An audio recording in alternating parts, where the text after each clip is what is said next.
average of Filipinos spends at least 16 years of education where we should acquire knowledge and skills that would help us in our personal and societal development. But now, you would ask why, after all the years in school, developmental problems still exist. Well, there is a big difference between knowing something and acting on it. Problems are solved when people understand the explanations, so they can act on them. How can we make people understand the intimidating world of scientific and technical explanations? What techniques should be applied? What role does the school play in bridging the gap between the practice of science and communication? I am Julius. And I am Rachel. Let's bridge the gap between academics and practice in science communication. Science in the Philippines is characterized by difficulties in translating messages, insufficient scientific capacity, and reluctance of scientists in the academic community. Challenge na ngayon is how do we listen to people and how do we make them also listen to us so that it's a dialogue. Scientists frame their messages in a way that are not accessible to the layperson because they are presented at technical levels. This was supported by Dr. Jimmy Masaka, who works on activities and research related to climate change in Catanduanes.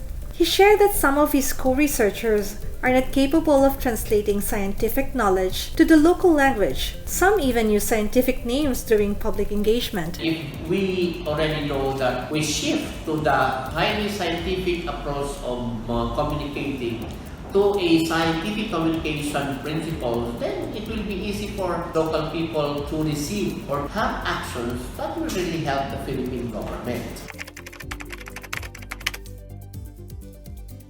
The 3-minute thesis is a fast-paced competition by summarizing their 2 to 3+ years of research in only 3 minutes with only one slide. Say It in 6 is another competition. Requires competitors to tell a story about their graduate experience by using only 6 words and a visual aid. The 3-minute thesis and Say It in 6 aim to enable students to learn how to share their research stories through communication competitions. There are times that we need to use pictures. A lot of videos on YouTube that help us explain some diseases to our patients. Especially if there's tons of data, tons of numbers, it helps drive efficiency. Parang it's easier to look at, it's easier to follow. If we are reaching for very high number of audiences, we post trivias and games. Mga homeware inventions, mga science hugot nga mga context. The more judgmon, the more people ang gaka-attract. Nagpuan gani mi, nag-Mobile Legends tournament gani mi, just to invite the out-of-school youth. Universities and schools and the programs pave the way for new means to capacitate student scientists and teacher scientists in effectively delivering scientific and technical information to the people. However, academic efforts of researchers lack impact and traction with a wider audience.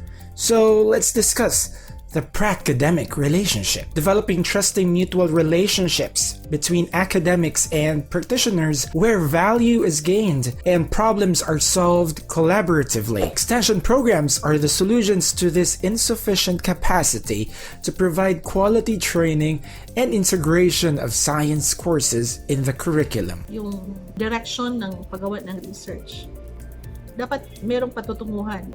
May gagawing mga extension activities. Isa rin yun sa way to disseminate the information to the public. In the Philippines, the University of Science and Technology of Southern Philippines hosted a technology transfer to the women's group of Manolo Fortich. The Department of Science and Technology also developed STAR Books, which stands for Science and Technology, Academic and Research-Based Openly Operated Kiosk Station. This is a digital library where there is no need for the internet to access the vast array of electronic journals, serial publications, reference materials, theses, dissertations, and science projects, among others. However, not every academic, scientist, or researcher is willing to do extension programs or to communicate scientific research. We reach out to so many people, but not everyone is very keen to present. So maybe they don't have enough time. We do have problems now with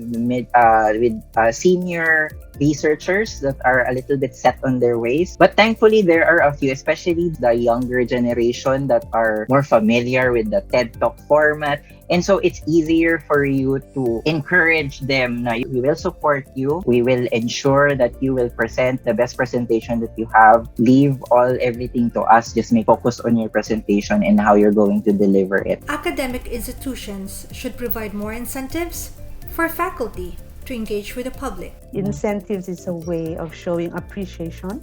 It doesn't have to be financial. It can be in the form of a point system, going up the system, level of assistant professor, or as you go higher, the level of your rank. Culture of science should then transition toward a better appreciation and acceptance of science communication as a vital aspect of training scientists with ample recognition and rewards. For graduate school, science communication initiatives as part of the completion of degrees, grant funding to encourage proactive and dynamic science comm training programs.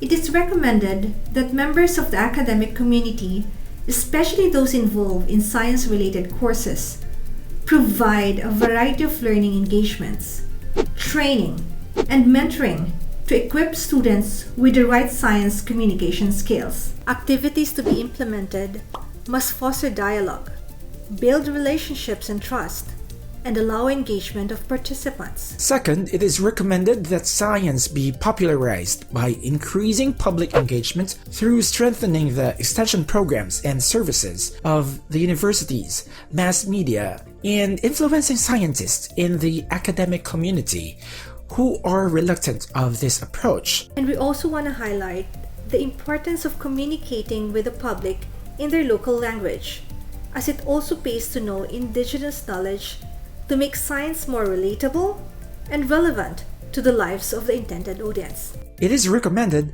that issues on limited funding, insufficient scientific capacity, middling research productivity in the academe be addressed strategically and collectively. Members of state universities and colleges get additional incentives and given promotion to motivate them and further encourage them to do science communication activities.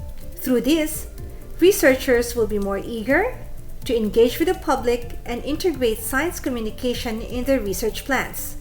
Faculty members who take part in science communication activities deserve to be recognized through career advancement mechanisms such as promotion, tenure, grants, and the likes. The pursuit to bridge the gap between the academe and the practice of science communication seems to be a lifelong process, yet its fruition is not a far-fetched dream. It is within everyone's reach. The elements are in place, our resources abound, and experience has taught us more than enough techniques and strategies to use and develop. The missing link must be identified, and we need not to look far. Academicians and science communication practitioners must agree to look eye to eye, be on the same page, and learn to speak a common language characterized by openness, collaborative effort, and unity of purpose, to serve the cause of human and societal development to flourish at its best. Again, I am Julius. And I am Rochelle. Thank you for listening.